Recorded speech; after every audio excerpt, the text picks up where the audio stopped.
The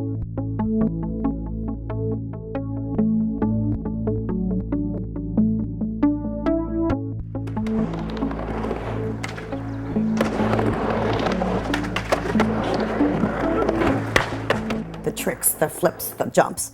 He's unbelievable. He's focused, he's concentrating, he's just all wrapped up into this. He's fantastic and phenomenal.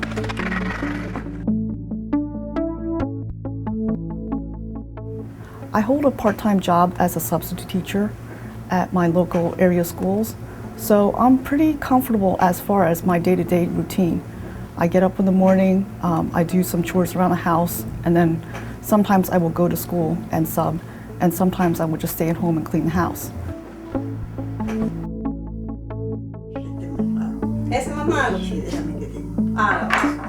To me, love is the best thing any family can give any senior. If she wants to go around the kitchen, well, come around, do something, peel the potato, do the rice, check on the beans, little things like that, that would make them feel good. My African dance teacher taught us a dance step, which is involved running, suspended legs high in the air between touchdown steps, but staying in place. My poetry is like, it's my truth. And if I'm not true with it, then I can't write it. My name is Shrabanee. My son Arjun has been suffering with mental illness for the past 9 years. Hi, my name is Grace, and I've had schizoaffective disorder for the past 12 years. My name is Martha. My mom has been suffering with bipolar disorder for the past 42 years. My name is Jacquees, and I've been diagnosed with schizoaffective disorder, and I've been dealing with it for 25 years.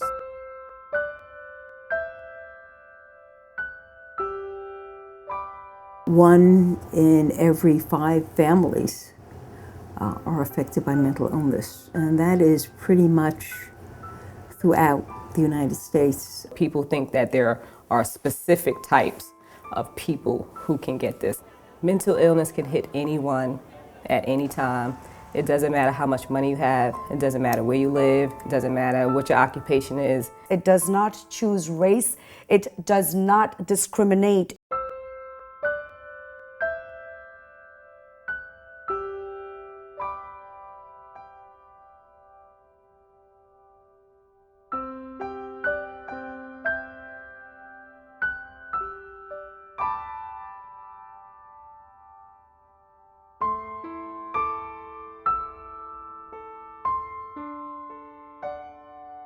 I was at University of Tennessee in Knoxville.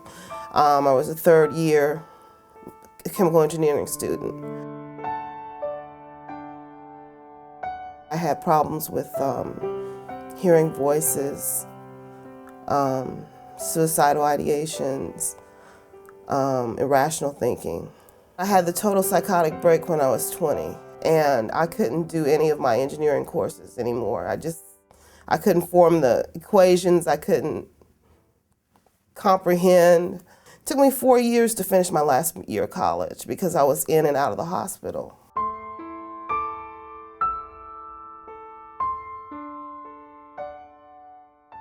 It was my junior year in college, and I was going for a pre-med specialty. I was planning to go become a doctor after school.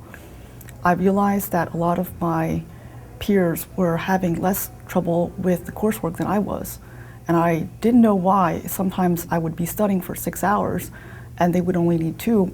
My boyfriend took me to a psychiatrist and psychologist, and they confirmed that I had schizoaffective disorder.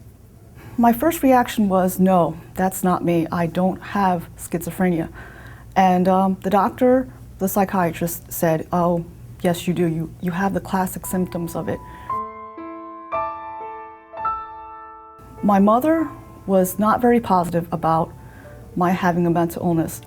As a matter of fact, she threw me out of the house. Suddenly, it seemed like my life had taken a whole new meaning.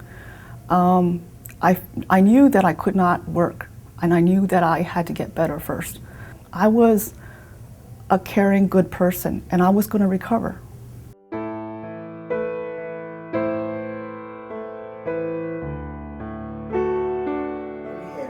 Que le arrebate el dinero, a mí se lo machante, pero que tire ese plante también roba. My mom was first diagnosed with depression when we saw that she was constantly in bed. And at that time, we knew that something was wrong, but of course didn't know exactly what. It wasn't mom anymore. She had completely changed. We had to change our way of helping her. We didn't want to hospitalize her. We wanted to keep her home. Back in 2003, she had a crisis where she became catatonic. She really didn't know what she was doing. We couldn't help her anymore, so we had to accept the fact that she needed to go into a hospital.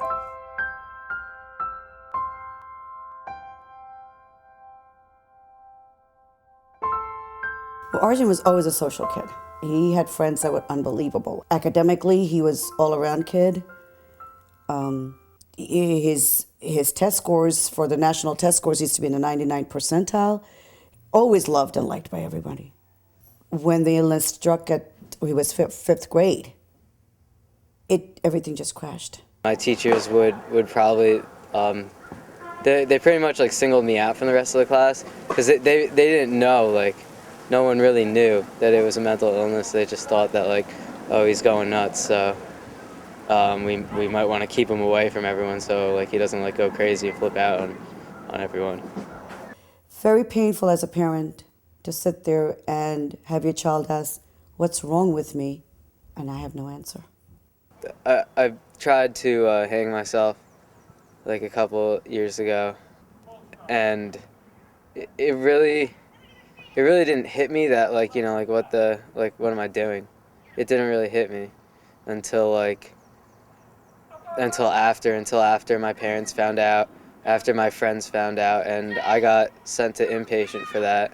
A friend of mine at work, actually, whose daughter was very ill, was talking to me during lunch about NAMI, which I had no idea about.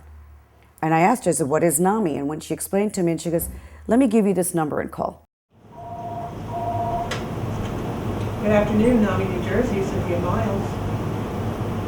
I'll transfer you over to Aruna Rao. One moment, please. NAMI New Jersey stands for National Alliance on Mental Illness of New Jersey. We are a statewide nonprofit group with a mission of improving the lives of those affected by mental illness and their families.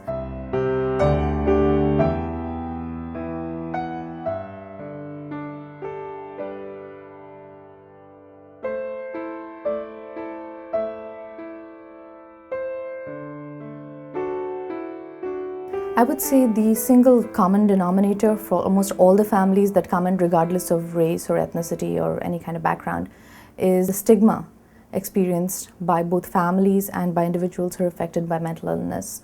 Each culture expresses it in a different way, so it's not just one size fits all. We have to look at how is it expressed in that culture, what kinds of messages do we need to get and give, and of course what we need is to get that input from people from that culture.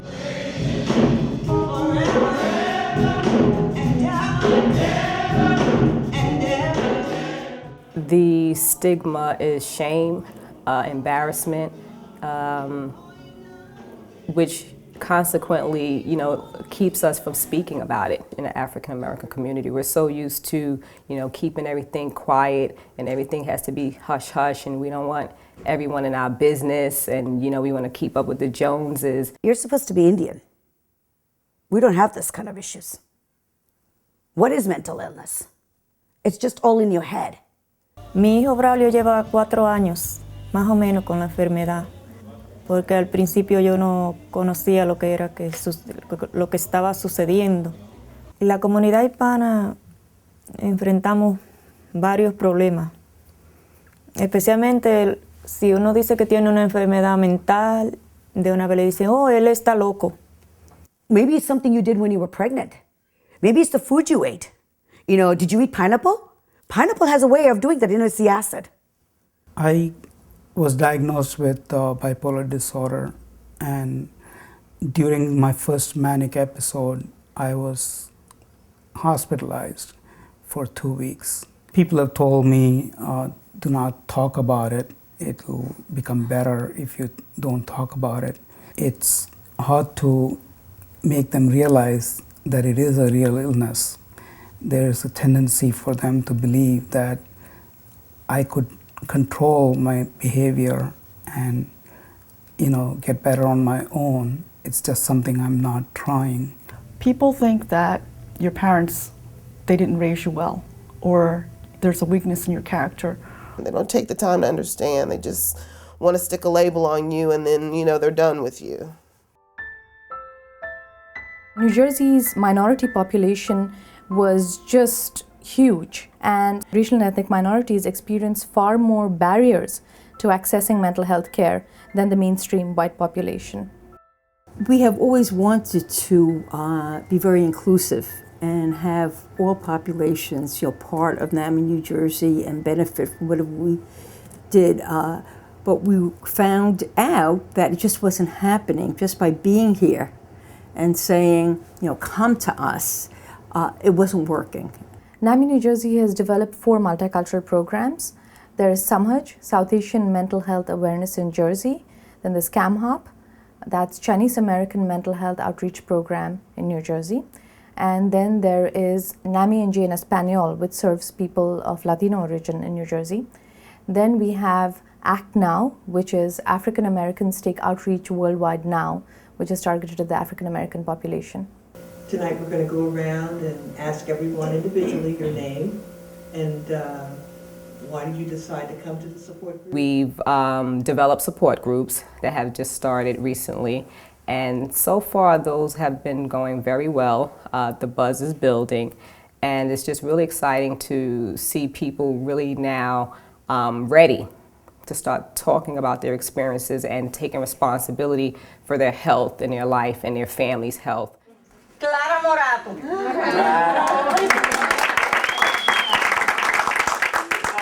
Right now, we have what we call the NAMI in Español program.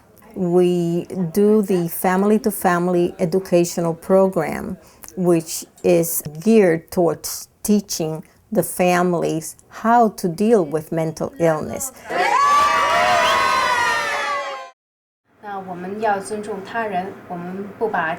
I heard about NAMI New Jersey through a friend of mine. He actually runs the In Our Own Voice program, which means that we as speakers go out and speak to various audiences about our recovery. NAMI New Jersey was good enough to have me on as a speaker, so I went out and I pretty much talked to different audiences about my recovery. I still remember my first day meeting at SAMHAJ. When I walked in, there was 4 other families, couples, parents, who were Indian origin, just like me. And that was like the weight on my shoulder just drained out. I was not alone. I was not the first Indian, and I'm not stigmatized anymore. We can move on. Our family can be helped. My son's going to get the help he needs.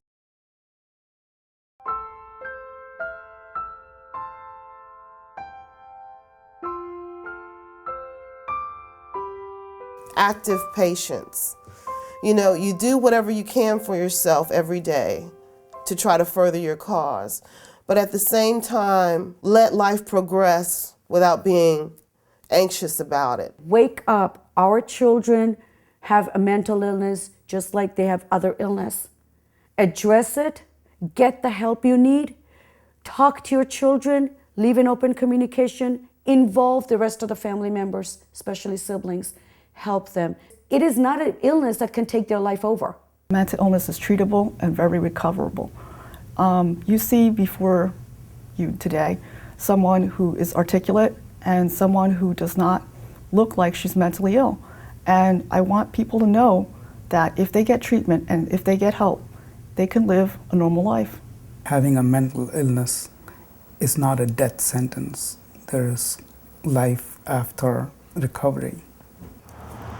Que no se dejen frustrar, que no se dejen caer, que todo pasa y que nada más no son ustedes que tienen este problema, sino somos un grupo muy grande.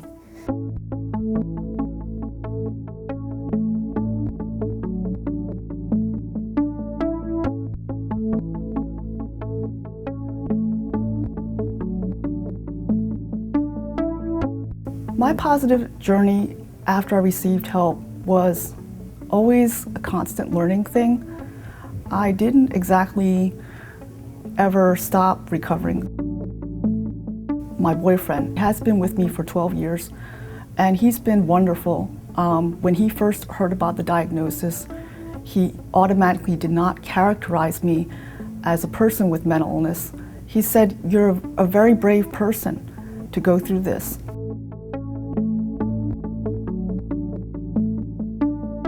It's talking about the recovery process that I went through, narrating my story in different locations to give hope to other people. Once I received help and also learned enough, I did not feel limited by my illness. I was able to be more productive, and I was getting more successful in work. I'm able to feel confident that when I wake up in the morning, I'm not going to be insane.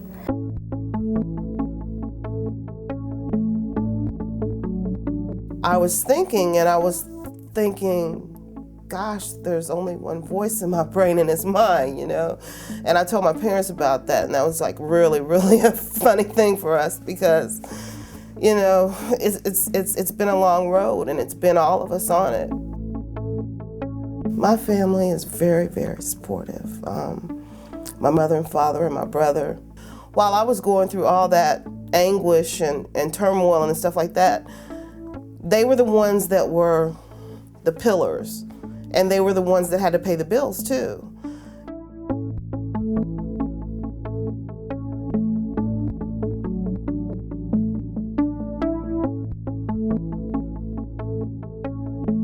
My son has a tattoo on his arm that says, "Let the good times roll." And one of his things is one step at a time and live for the moment.